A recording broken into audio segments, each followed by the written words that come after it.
Bien, bienvenue. Il y a Maria qui est là aussi, c'est cool. Oh là là, il y a du monde, hein. Souvent, quand c'est pour la vacuité, j'ai remarqué, c'est incroyable. Ouais, comme si ça moi, j'avais un peu le trac quand même pour aujourd'hui. Oui, moi aussi. Bizarrement, d'habitude, je révise jamais, mais là, bon, en même temps, je suis toujours un peu dans le nez dans ces bouquins-là. Mais, Ouais. euh, mais voilà, c'est toujours important de faire attention à ce qu'on dit. Oui. Et donc, et surtout, pour vous, de ne pas prendre pour acquis tout ce que je vais raconter. Même si c'est quelque chose qui me plaît beaucoup et que j'ai commencé à étudier tout ça en 2000, j'ai commencé à peu près à cette période-là, mais ça ne montre rien, ça ne prouve rien. Donc c'est pour ça il faut toujours essayer d'être un peu circonspect, de ne pas nécessairement prendre au pied de la lettre tout ce que je vais raconter. Ouais, ça c'est très important. Ok, très bien. Et donc si vous voulez, on peut commencer avec une petite méditation, se poser tranquillement, de manière confortable, de manière flexible. Et puis, on va essayer de méditer pour développer la motivation, très très important. Et donc, vous pouvez visualiser votre source de refuge, quelle qu'elle soit, votre maître racine. Vous pouvez le visualiser sous sa forme habituelle, sous la forme de Arya Manjushri, si vous préférez, ou sous la forme de votre déité favorite, comme vous voulez.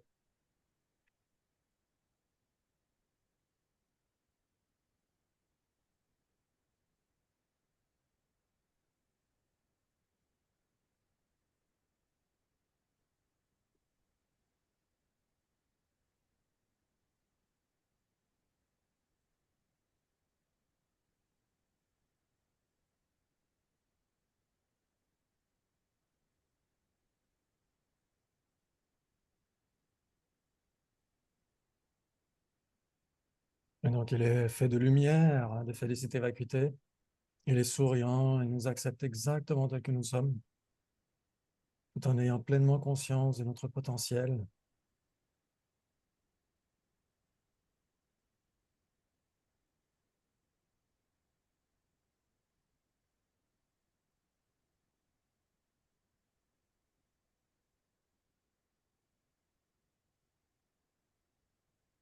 Et son sourire, c'est comme une exhortation, comme s'il nous disait, mes enfants, ne restez pas dans la souffrance. Ne restez pas dans la souffrance, vous pouvez rejoindre cet état éveillé que j'ai obtenu.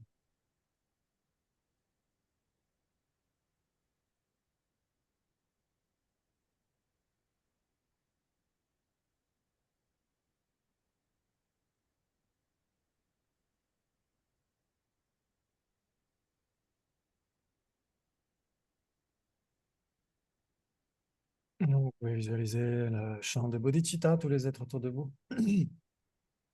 Ils ont désespérément soif de bonheur depuis des temps sans commencement.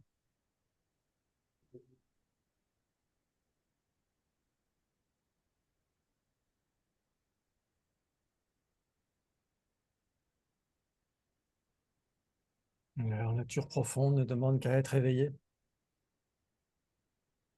Et pourtant, ils tournent encore et encore et encore dans le cauchemar de l'ignorance.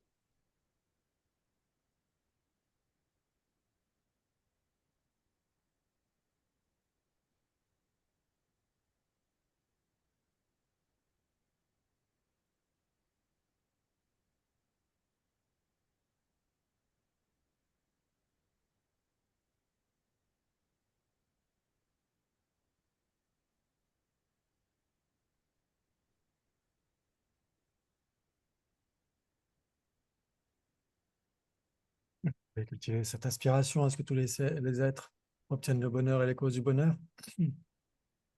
C'est la bienveillance infinie, totalement impartiale, totalement ouverte et disponible.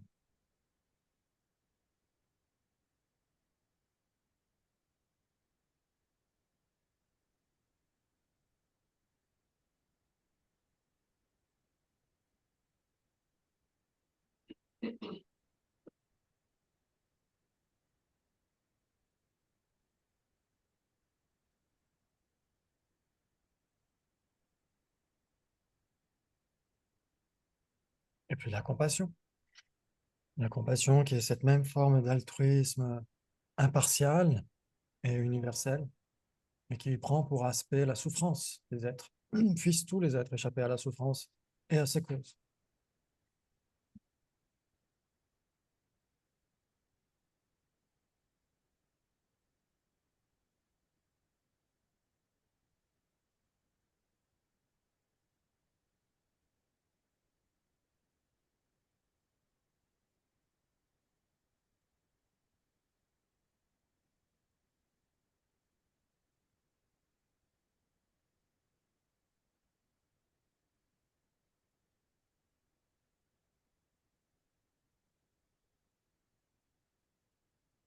Vous pouvez pratiquer Tonglen si ça vous inspire, si vous savez comment faire, si vous avez envie de le faire pendant quelques instants. Sur la base de la compassion, on inspire, on prend la souffrance de tous les êtres, leur négativité, leur karma malsain, leur voile, quel qu'il soit, qui viennent se dissoudre en dissolvant totalement notre égocentrisme.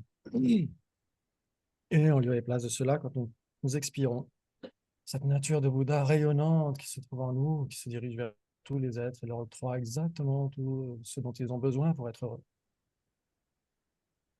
pour obtenir le bonheur temporaire et le bonheur définitif.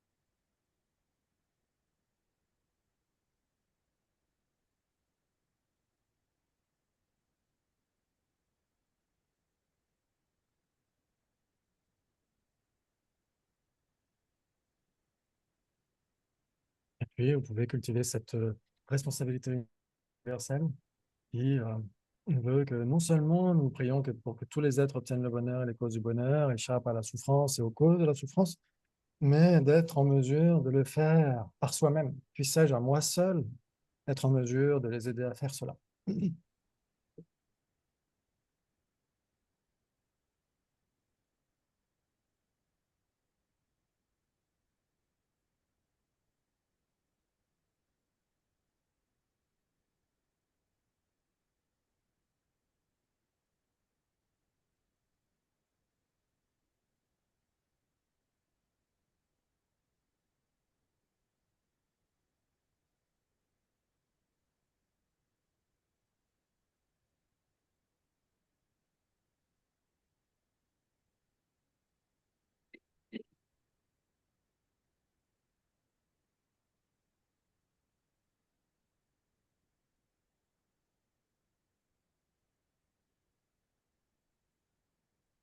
Et enfin, bodhicitta, puisse-je obtenir l'éveil insurpassable et parfait afin d'aider tous les êtres à en faire autant.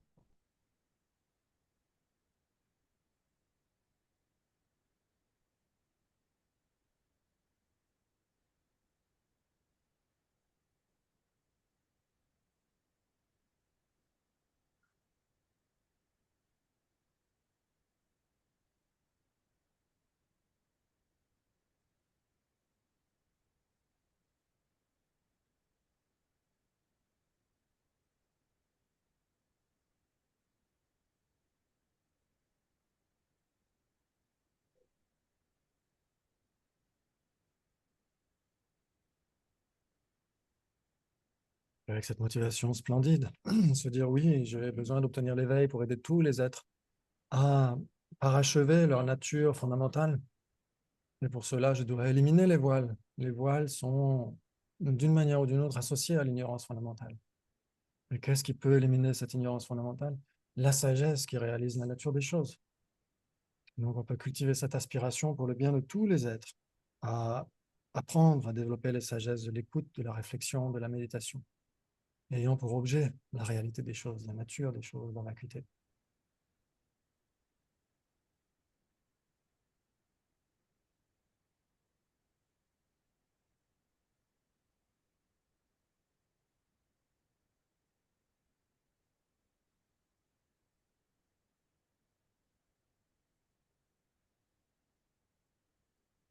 Et notre source de refuge, qui symbolise les trois joyaux, est toujours là et est témoin de notre aspiration. Et donc, nous allons, si vous le souhaitez, faire cette prise de refuge ensemble et visualiser que tous les êtres se joignent joyeusement à nous et que notre source de refuge est témoin de cela. Sangye Chedan Sogi Chonam La Chanju Bahu Dani Kyatsu Chi Dagi Jin Sogi Be Choknam Ki Dora Benjir Sangye Dubara Sho Sangye Chedan Sogi Chonam La Chanju Bahu Dani Kyatsu Chi Dagi Jin Sogi Be Choknam Ki Dora Benjir Sangye Dubara Sho Sangye Chedan Sogi Choknam La Chanju bardu dani kyasuchi. Dagi jin sogi be tsoknam ki. Dora benjir sangye jubara sho. Notre source de refuge, notre maître racine est extrêmement satisfait de cela, que nous nous engagions à parachever ce magnifique potentiel que nous avons pour aider tous les êtres à en faire autant. Et la méthode pour cela, de cultiver cette sagesse de la vacuité, donc pour renforcer, bénir et stabiliser tout cela. Il vient fondre en lumière, cette lumière magnifique de félicité vacuité, et qui vient nous rejoindre, et comme un flocon de neige qui se fond à la surface d'un lac.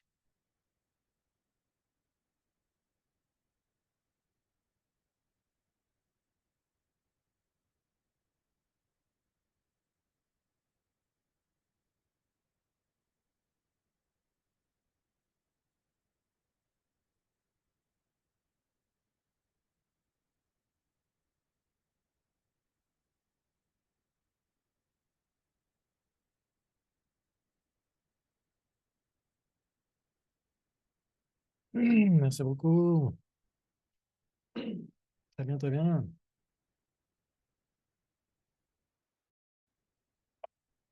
Bonjour Alex. Et bonjour, bonjour, bienvenue, bienvenue. Bienvenue. Oui, tout à fait. Exactement.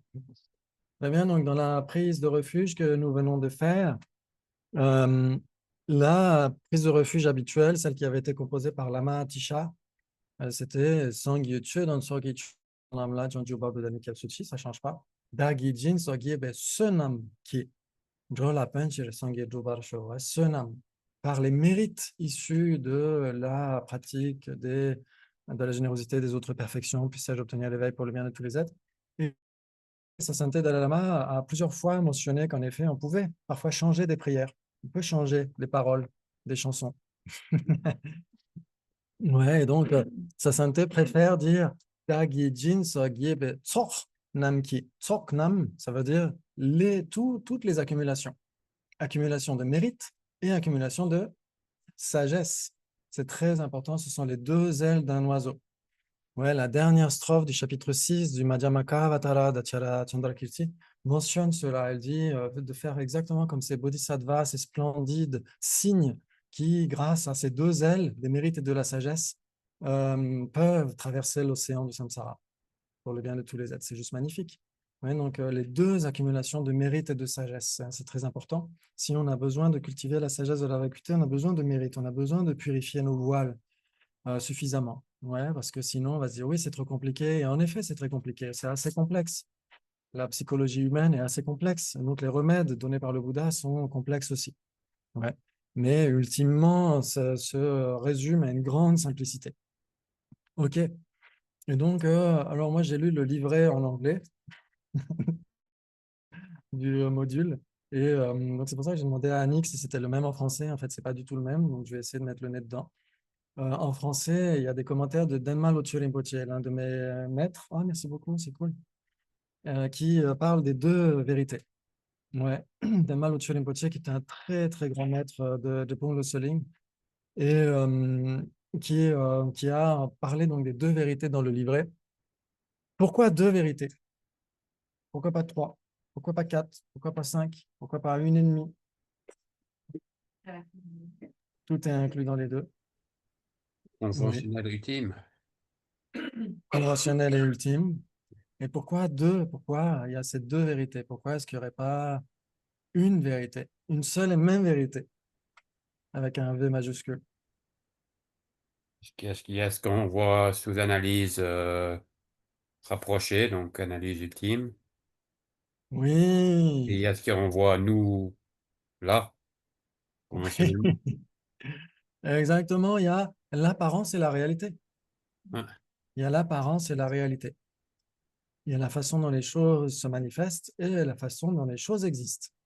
C'est pourquoi le Bouddha a parlé de ces deux vérités. Ouais. Il en a parlé dès le premier tour de roue. Il en a parlé, le premier tour de roue, vous connaissez parfaitement, on a fait un module par rapport à tout ça. Ouais. Le premier tour de roue, c'était par rapport à quoi? Qu'est-ce qu'il a évoqué dans ce premier tour de roue? Les quatre nobles vérités, exactement. Ouais. Les quatre nobles vérités qui sont? 1, 2, 3, 4. Ils sont la vérité Vérité de la numéro 1, la souffrance, vérité les numéro 2. origines, Les vraies souffrances, les vraies origines, origines, vraie, les vraies vraie sensation, sensations vraie voix. et les vraies voies. Exactement ça, ce sera partout pareil. Partout pareil. Ouais, dans tous les véhicules, dans toutes les écoles, le Zen, le Theravada, le Mahayana, indo-tibétain, etc. Les tantras, on trouvera ça partout. Partout, partout. Ok, donc c'est le fondement sur lequel tout l'enseignement du Bouddha va se développer. Ouais, les quatre nobles vérités. Très bien. Et donc, il y a les quatre nobles vérités, justement, parce qu'il y a les deux vérités. Ouais, les deux premières nobles vérités, les vraies souffrances et les vraies origines, sont liées surtout à ce qui nous apparaît. Ouais, les apparences. Et comment est-ce qu'on adhère aux apparences? Ouais, c'est par exemple être dans Matrix et ne pas reconnaître que c'est une matrice. Ouais, on est comme Néo, avant même d'être réveillé, il est à fond dans les apparences. Il croit aux apparences, il adhère aux apparences. Ouais, vous êtes d'accord? Et à un moment donné, il est réveillé. À un moment donné, il est réveillé. Et dans ce cas-là, est-ce qu'il adhère toujours aux apparences quand il est dans la matrice? À moitié, hein. Au début, il a du mal encore à arrêter les balles. Et après, il finit par arrêter les balles et à voler dans le ciel, etc. Parce qu'il maîtrise totalement les choses. Il voit que l'apparence ne correspond plus à la réalité. Ouais, ok. Et donc, en effet, quand on voit que les apparences ne correspondent plus à la réalité, là, c'est lié à la réalité, justement, parce qu'on connaît la réalité plus profonde, la vérité ultime. Et donc, cette vérité ultime qui nous permet de nous réveiller du sommeil de l'ignorance. Et donc, qui permet les deux dernières nobles vérités, les vraies cessations et les vraies voies. Ouais, est-ce que ça vous parle jusque-là ou c'est déjà un peu trop rapide? Ça va? Ouais, ok, impeccable. Super, on pourrait même conclure là-dessus. Rien que ça. Ma chérie. Exactement. Exactement. On s'est dit, oh là, bah, écoutez, c'est vachement compliqué et tout, mais en fait, ça l'est. Mais pas dans tous les cas. Le principe fondamental est assez facile. Je crois que c'est la rouge, mais je suis pas sûr. Tada! Je crois que c'est la rouge, mais je suis pas très sûr. Il est passé il n'y a pas longtemps. Il s'est repassé à la télé en France il n'y a pas longtemps. Ok, donc il faudra vérifier si c'est la rouge ou la bleue. Très bien. Il faut savoir exactement. Il faut savoir que l'apparence ne correspond pas à la réalité. Mais la plupart du temps, tant qu'on n'a pas une approche de la philosophie, en général, hein, pas nécessairement bouddhiste, on prend les apparences pour acquises. Et forcément, si les apparences sont distordues et qu'on les prend pour acquises, c'est là où il y a un problème, vous êtes d'accord? C'est là où il y a quelque chose de distordu. Ouais. C'est là où, on a la chance d'avoir 2 week-ends, grâce à Jean-Paul, sur la vacuité. Donc, on va prendre notre temps. Ouais, on verra qu'à un moment donné, il y a une distinction entre existence véritable et existence fausse. Ouais. Qu'est-ce qui est vrai en général? En réalité, qu'est-ce qui est vrai dans le monde ordinaire? Par exemple, ça veut dire que vous avez tous des faux billets. Ça veut dire que Jean-Paul m'a donné des faux billets. Mais en général, qu'est-ce qui est vrai? Qu'est-ce qui est faux? Hein?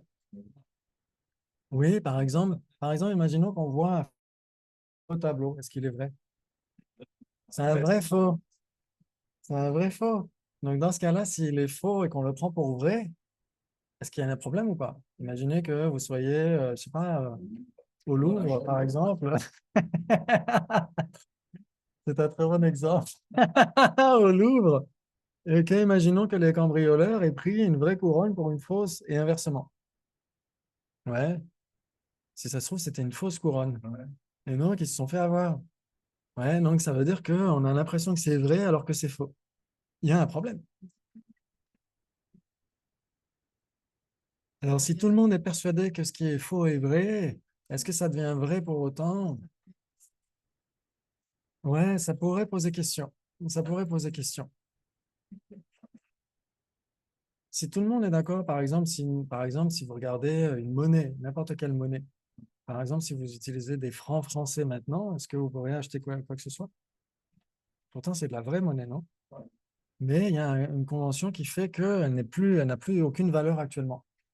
Donc, malgré tout, si tout le monde s'accorde à dire, OK, elle est toujours valable maintenant, elle serait encore valable. Pourquoi pas? Mais en effet, dans ce cas-là, parce qu'on est dans le règne du conventionnel. Mais imaginons qu'Arya Nagarjuna arrive et que nous, on prend tout pour vrai. Lui, il va dire, non, tout ça, c'est faux. Qui a raison? Lui ou nous? J'espère que c'est lui. C'est là où on essaie de faire la distinction. Si un expert en tableau vient et dit non, ça c'est une fausse Joconde, on doit lui faire confiance parce il est expert dans son domaine. Ouais, Ariana Nagarjuna, le Bouddha, sa sainteté Dalai Lama sont experts dans leur domaine. Ouais, donc on est censé voir que eux ont raison parce qu'ils ont essayé de découvrir la distinction fondamentale entre l'apparence et la réalité. Ouais, ok, très bien. Donc on va essayer de parler de ces deux vérités euh, dans dans le premier tour de roue du Bouddha, il n'a pas été extrêmement disert, explicite sur ces deux vérités. Ouais. Dans le second tour, il a parlé d'une manière beaucoup plus détaillée de la vérité ultime. Et dans le troisième tour de roue, il a surtout parlé de ceux qui réalisent cette vérité ultime. Ouais, il a parlé surtout du sujet. Ouais, quel type de conscience doit réaliser cette réalité ultime? Est-ce que jusque-là, ça vous parle? Ouais, ok. Donc, ça veut dire que dans le premier tour de roue, le Bouddha a parlé des quatre nobles vérités, et dans le second tour de roue, il a surtout parlé de la troisième, les vraies cessations. Ouais, les vraies cessations. Comment est-ce qu'elles étaient possibles? Pourquoi est-ce qu'elles étaient possibles? Ouais, parce que on peut se débarrasser de l'adhésion que nous avons à l'apparence pour la réalité, le fait de prendre l'apparence pour la réalité. On peut se débarrasser de ça. On peut essayer de comprendre l'envers du décor. Et si on comprend l'envers du décor, on peut obtenir des vraies cessations. L'abandon définitif et irréversible de certaines afflictions, de toute ou partie des afflictions et de leurs graines, ou de toute ou partie des voiles qu'on a, tout simplement. Ouais, c'est ça que ça veut dire. OK. Et dans le troisième tour de roue, il a surtout, comme on a dit, parlé du sujet lui-même. Qu'est-ce qui réalise cette vacuité? Donc, il a parlé surtout de la nature de Bouddha. Ouais. OK. Très bien, très bien. Et donc, il a donné ces trois tours de roue et ça a donné plusieurs façons d'envisager son enseignement. Ouais, vous avez nécessairement entendu parler des quatre écoles philosophiques. Nécessairement, obligatoirement, indubitablement, irrémédiablement. Ouais, ok. Et donc, les deux premières écoles philosophiques sont assez basiques. Pour ces écoles, Vaibhashika et Sautrantika, les deux vérités, comprendre la vérité ultime n'amène pas une réalisation fondamentale. Les deux vérités pour les deux premières écoles, c'est juste comment est-ce que l'univers est fabriqué. Ouais. Une vérité ultime, c'est une brique constitutive de l'univers. C'est ça que ça veut dire. Une vérité ultime, c'est comme une pièce de Lego. Ça résiste à l'analyse, une pièce de Lego. Vous avez déjà marché sur une pièce de Lego? Ça fait très mal. Exactement. Et donc, pour les Vaibhashika et les Sautrantika, une vérité ultime, si on réalise qu'elle est une vérité ultime, ça n'amène pas une réalisation spécifique. Ouais, c'est juste pour expliquer comment l'univers fonctionne, à partir de quoi, quel est le boson de Higgs. En fait, c'est ça. C'est ils recherchent le boson de Higgs. Ouais, du point de vue matériel et du point de vue de la conscience. C'est surtout ça. OK. Et donc, pour eux, c'est ça une vérité ultime. C'est une vérité c'est un phénomène qui résiste à l'analyse ultime. C'est-à-dire que euh, c'est indivisible. Ça reste tel que ça, c'est, même si on le divise en petits morceaux, etc. Ça reste quelque chose. Par exemple, si vous divisez cette tasse en petites particules, les particules, au bout d'un moment, vous ne pouvez plus les diviser. Donc, ces particules sont des vérités ultimes. Permanent. C'est pas nécessairement permanent. Les particules, elles sont impermanentes, elles changent d'instant en instant. Mais par contre, les phénomènes permanents sont des vérités ultimes, nécessairement. L'espace incomposé est une vérité ultime, le non-soi est une vérité ultime de ce point de vue-là, dans le sens où c'est permanent. Ouais. Ok, ok. Mais en effet, pour les Vaibhashika et les Sautrantika, c'est pas très parlant. Ouais, une vérité relative pour les Vaibhashika, une vérité conventionnelle ou relative, c'est par exemple une personne. Une personne, elle peut être scindée dans ses parties constituantes. On a le corps et l'esprit. Et donc, si une personne peut être scindée dans ses parties constituantes, une personne est une vérité relative. C'est pas un existant ultime. Donc, c'est déjà important de le connaître, de se dessaisir par rapport à ce qu'est une personne. C'est déjà important de se dire une personne, une vérité relative, c'est quelque chose d'un peu factice, d'une certaine manière. Donc, ça permet déjà de se dessaisir par rapport à l'identité personnelle. C'est déjà énorme. Mais ça ne va pas jusqu'au bout de ce que voulait dire le Bouddha par rapport à la vérité ultime et la vérité conventionnelle. Ouais. Est-ce que là, ça, déjà, ça vous parle ou pas? Ce que je suis en train de dire. Ouais, ok. Très bien. Très bien, très bien. Ok, donc c'est dans le second tour que on a principalement l'école de la voie médiane. C'est la voie médiane. Pourquoi? Pourquoi est-ce que c'est la voie médiane? Pourquoi est-ce qu'on l'appelle médiane? La voie du milieu, le milieu entre quoi? Nihilisme et l'éternalisme, ou nihilisme et absolutisme, qui sont des extrêmes. Ouais, si on n'est pas dans les extrêmes, on est dans le milieu. On est dans la voie médiane. Et le Bouddha a parlé de la voie médiane dès le premier sutra qu'il donne, ouais. Le Dharma Chakra Pravartana Sutra, le sutra de la mise en mouvement du tour de roue du Dharma. Ouais, où il dit qu'il a trouvé la voie médiane. Il a déjà trouvé la voie médiane entre la mortification et le luxe. Et après, bien sûr, il va développer tout cela au cours du second tour, où il va parler d'une voie médiane beaucoup plus euh, libératrice.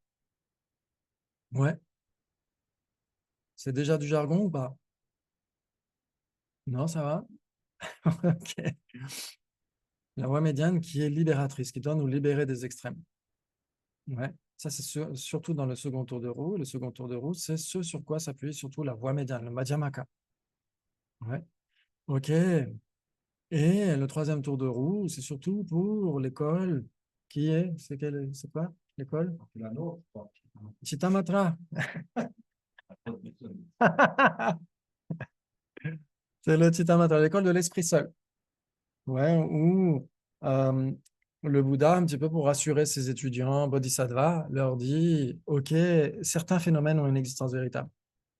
D'autres n'en ont pas, mais certains phénomènes ont une existence véritable. Pour certains bodhisattvas qui ne pouvaient pas sonder la profondeur de la vacuité. Ouais, donc c'est pourquoi il y a ces différentes écoles. Le premier tour qui correspond au Vaibhashika et au Sautrantika, où la vérité ultime et la vérité relative n'ont pas nécessairement de portée libératrice quand on les réalise, même si ça permet déjà de se dessaisir par rapport à une identité solide de la personne, c'est déjà pas mal. Et c'est surtout dans le second tour de roue que justement on a cette voie médiane avec les perfections de sagesse. Ouais, le Bouddha a parlé en long, en large et en travers du fait qu'aucun phénomène n'avait d'existence véritable. Ouais. Donc il y a un danger avec la vacuité, c'est que quand on dit absence d'existence véritable, on pourrait dire absence d'existence. Est-ce que c'est le cas? Non, surtout pas. En cœur? Non. Sinon, on est nihiliste.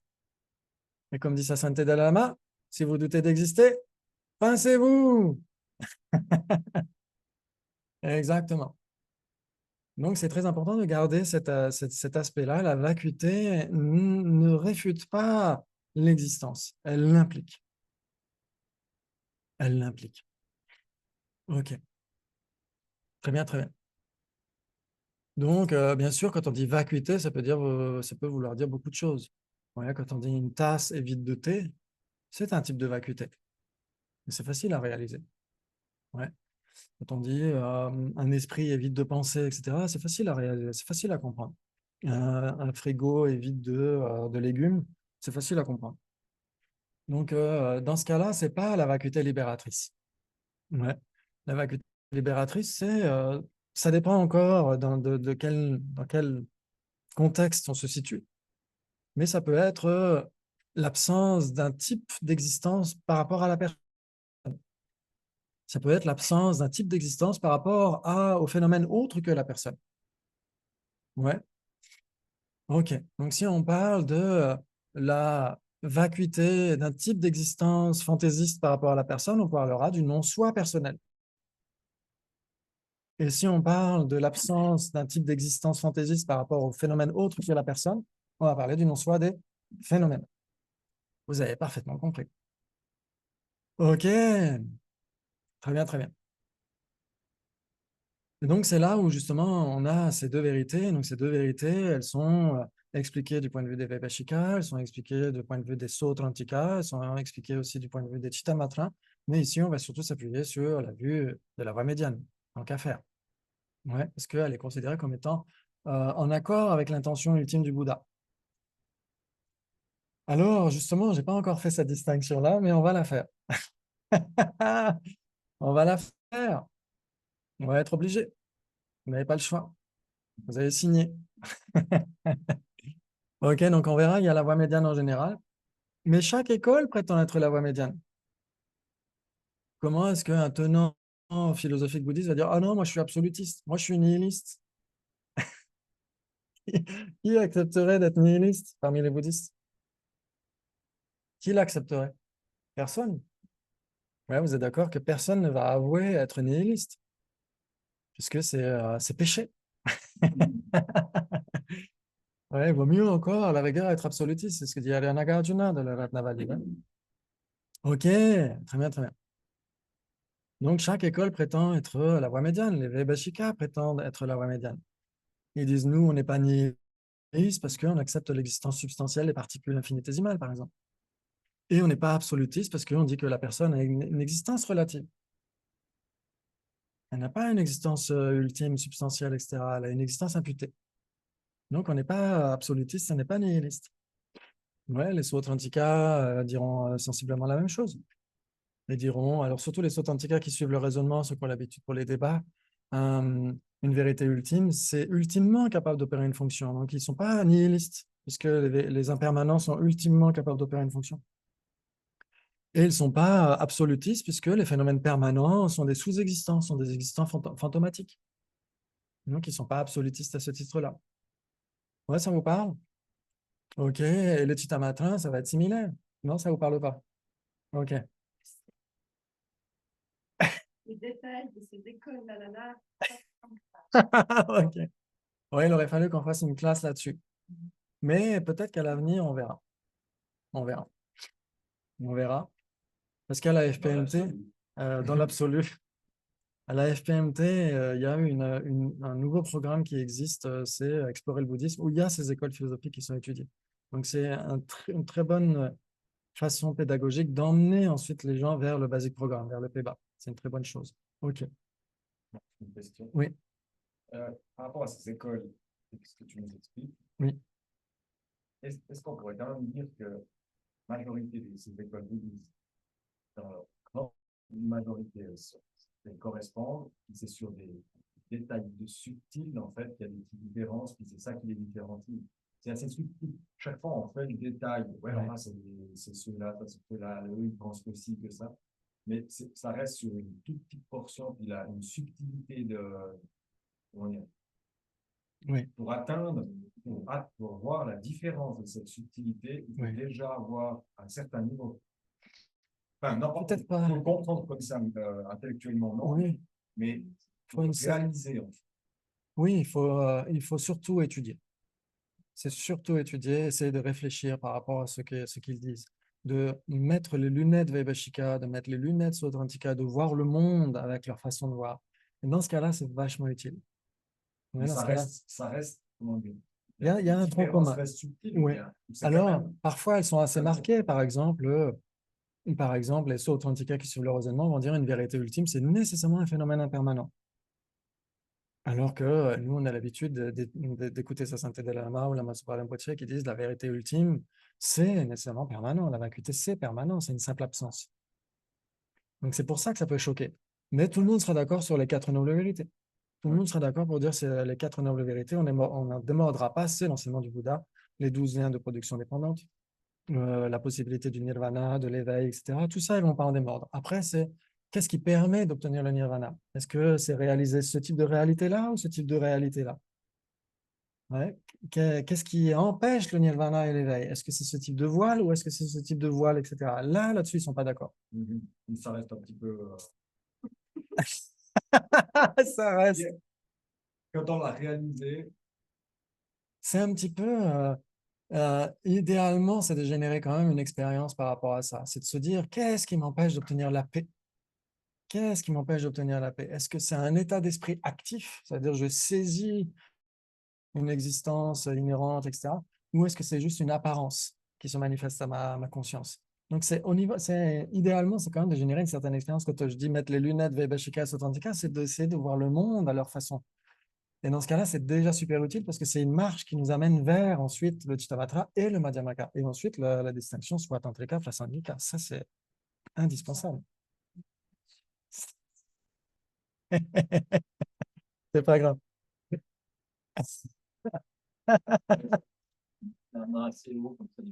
Oui, parce que des fois, je suis tellement dans une condition inattentive que ça m'est arrivé une fois. Mais là, j'ai bien vu Annie, par contre.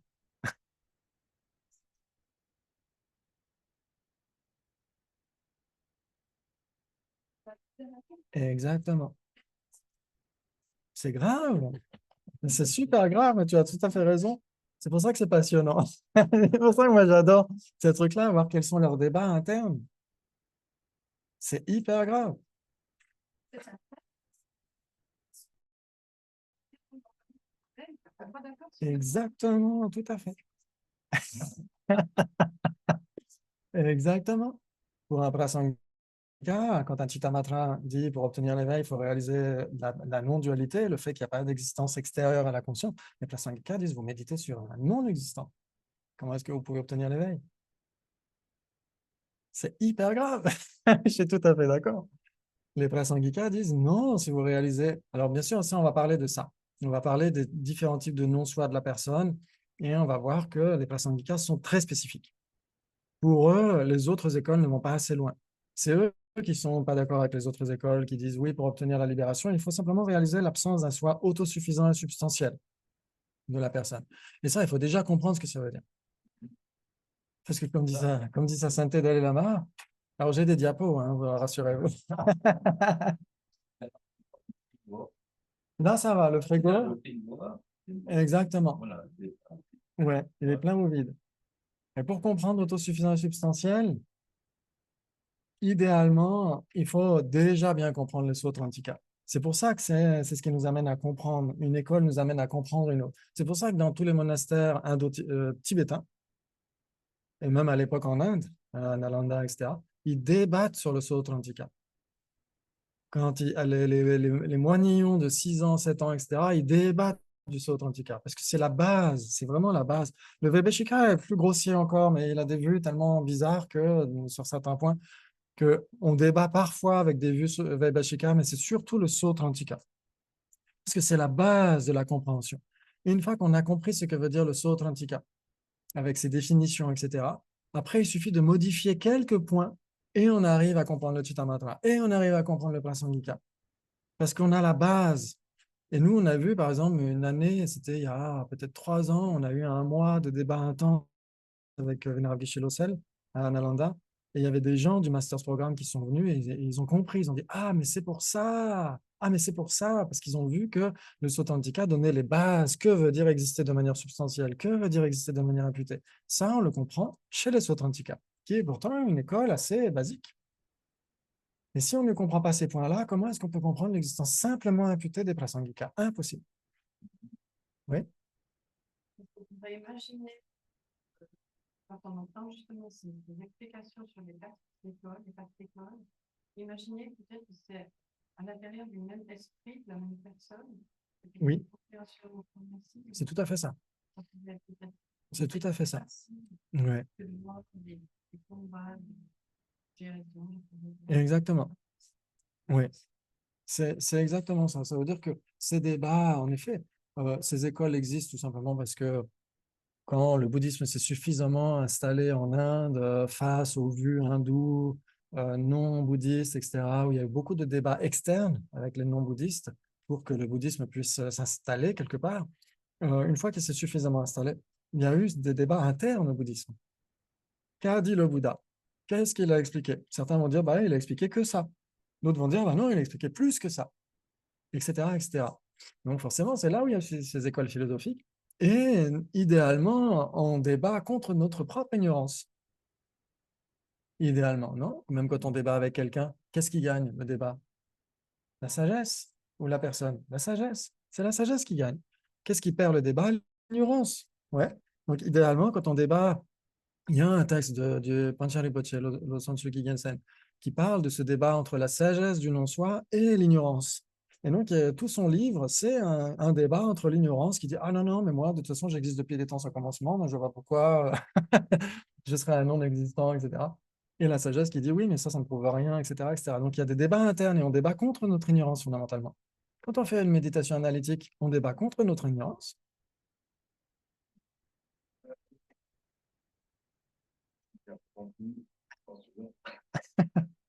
Si on devait expliquer le bouddhisme, en fait, Oui. par exemple, la vacuité, bon, on va rester on n'a rien par compris, mais un non-bouddhiste, en fait, on devrait plutôt utiliser les arguments de l'école de base. C'est un peu ça, parce que les autres n'ont pas comment dire, ils marchent l'escalier pour comprendre les plus grandes subtilités internes aux autres écoles. Donc, en fait, entre un bouddhiste et pour expliquer à un non-bouddhiste, on devrait utiliser les arguments de base. Ouais, c'est juste de dire ça. Ça peut même parfois dérouter quand on entend les Vaibhashika. Ça peut vraiment dérouter. Depuis peu, je suis correcteur du PEBA à Vajrayogini pour les examens, etc. Et on voit les réponses des étudiants par rapport au Vaibhashika. On a tellement peu l'habitude du Vaibhashika que même si on explique ça, on ne va pas nécessairement comprendre quelque chose. Par contre, dans les 3 aspects principaux de la voie, la Matsukapa dit vous devriez vous efforcer dans les moyens de comprendre l'interdépendance. Si on parle de l'interdépendance, déjà, on est plus très loin. Déjà, c'est plus utile. Mais ça, c'est quelle école d'interdépendance? Et bien justement, il parle de ça pour s'adapter à toutes les écoles. C'est ça qui est magnifique. Il a pas dit efforcez-vous dans les moyens de réaliser la vacuité. Il a dit efforcez-vous de réaliser l'interdépendance. Et donc, il dit justement tendre l'interdépendance pour s'appliquer à n'importe quelle école. Là, dans ce cas-là, parce qu'après, il y a des niveaux de dépendance de plus en plus subtils. Pour les Prasangika, c'est très spécial. Mais après, toutes les autres écoles sont d'accord pour dire qu'un effet dépend d'une cause. Tout le monde peut le réaliser. C'est ça qui m'a permis d'être bouddhiste dans les années 99-2000. C'est quand j'ai lu un enseignement de sa sainteté que je voulais à tout prix savoir quel est le cœur de l'enseignement du Bouddha, où le Bouddha, sa sainteté dit l'interdépendance. Et pour moi, c'était tellement évident avec l'écosystème et tout ça. Avec les écosystèmes, comment est-ce qu'on peut mettre de côté l'interdépendance? C'est impossible. Donc, ce niveau d'interdépendance, parce que je comprenais encore moins bien qu'aujourd'hui ce que voulait dire l'interdépendance dans les mots de sa sainteté. Mais au moins, cet aspect grossier, ça, on ne peut pas le mettre de côté. Ça, c'est déjà vachement utile. Et une fois, c'était en 2015, à Tashi Lumpo, où sa sainteté disait qu'en effet, si on pouvait parler de l'interdépendance dans tous les domaines, les finances, la politique, etc., on ne peut pas le mettre de côté. C'est impossible. C'est d'une telle évidence. C'est scientifique. C'est scientifique, exactement. C'est scientifique. Et donc, si on parle de ça, il y a des chances qu'on finisse par progressivement entrer dans les niveaux de dépendance plus subtils. Pour les Prasangika, l'effet dépend de la cause, mais la cause aussi dépend de son effet. C'est beaucoup plus subtil. Alors, pourquoi est-ce qu'on ne parle pas plutôt d'interdépendance, dépendance et tout ça, et puis qu'on prend l'inverse, qu'on prend la vacuité de dépendance, enfin d'indépendance? Pourquoi est-ce qu'on ne va pas plutôt dans cette direction? C'est exactement ce que fait Ariana Garjuna dans tous les les textes. Écoles et tout ça, pourquoi est-ce qu'on parle tout le temps de vacuité alors qu'on pourrait aller dans l'autre sens, positif qui est de la vacuité, c'est l'inexistence. de quelque chose. de quelque Ouais. chose, alors qu'on pourrait parler de l'existence de l'interdépendance. Exactement. Par exemple, c'est ce que dit la Tsongkhapa dans le Tenel Tepa, hein, dans la louange à l'existence dépendante, où il dit Tenchi Dewa Jungwa Song. Il dit le Bouddha a enseigné le pratitya samutpada, l'existence dépendante, la production dépendante. Et ça, on le retrouve dans de nombreux sutras. Pratitya samutpada, ouais, cette production dépendante, cette origine dépendante, ou existence dépendante, ça dépend en fonction de quelle école on interprète ça. Mais si on dit production dépendante ou survenue en dépendance, dans ce cas-là, on comprend qu'un effet dépend de ses causes. On comprend qu'une espèce dépend des autres espèces. On comprend que les habitants d'un environnement dépendent de l'environnement, etc. On comprend que dans la physique quantique, l'objet dépend du sujet qu'il appréhende. Mais le prasangika dira le sujet lui-même dépend de l'objet qu'il est en train d'appréhender. Il n'y a pas de pramana sans prameya, il n'y a pas de condition valide sans objet de compréhension. Et inversement, dans les prasangika, ce sont les seuls à aller aussi loin. Non, c'est pas exactement pareil de méditer sur la production dépendante et de méditer sur la vacuité. Exactement. C'est intéressant de commencer par la production dépendante Oui, pour méditer sur l'absence d'existence. exactement. C'est Tout pas à fait. exactement ce qui- Exactement. Ça veut dire que ça fait partie des raisonnements. C'est le raisonnement roi de l'existence dépendante. C'est justement ce raisonnement-là qu'on va essayer de voir justement avec les diapos. Alors, pourquoi c'est le raisonnement roi, justement? Parce qu'on doit évoquer ces raisonnements. Ouais, il y a ni un ni multiple, il y a les quatre éclats de diamant, il y a le tétralemme, etc. Et il y a le raisonnement roi de l'existence dépendante. Tout ça, ce sont des raisonnements extrêmement précieux qui nous permettent d'accéder à la compréhension de la vacuité. Si on les suit de manière systématique, parce qu'on a une information qui fait autorité et on analyse cette information, on la remet en question, il est nécessaire qu'on comprenne à peu près de quoi il s'agit. Même si ça nous semble une tâche mais regardez sa sainteté qui dit que maintenant il a, après 40 ans, 50 ans d'études, de réflexion, etc., où il a commencé à voir de quoi il s'agit. Donc ça peut nous donner une force intérieure. Il nous reste quelques années encore et ça ira. Ouais, donc ça fait partie des raisonnements, exactement, l'existence dépendante. Donc on va essayer d'en parler. Très bien, est-ce que vous avez besoin d'une petite pause? Mhm. Ouais, allez, ouais. Nathalie est déjà en samadhi. Bien. En samadhi. Une petite pause, ce serait bien, oui. Ah, ok, bon. Merci. Très bien. Alors, à tout de suite, dans 7 minutes, comme d'habitude. Oui. 7 minutes 35. Hein. 7 minutes 35. Oui. Oui.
Après, ça fait pour.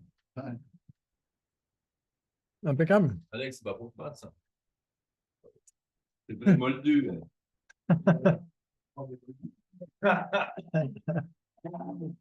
Bon,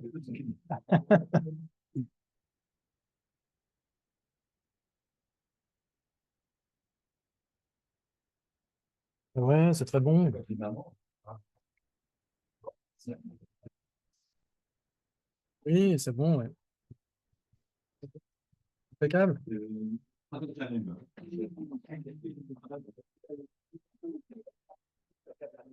Alors, les diapos.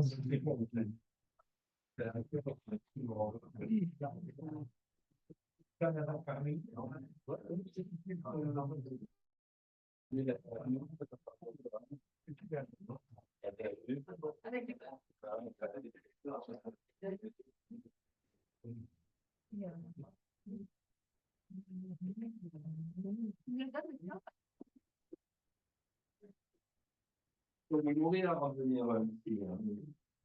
on dépend. Ouais. C'est l'interdépendance. Exactement. Parce que j'ai Alors, Ok. autour de l'interdépendance. Ouais, on va revenir là-dessus. Exactement. Très bien.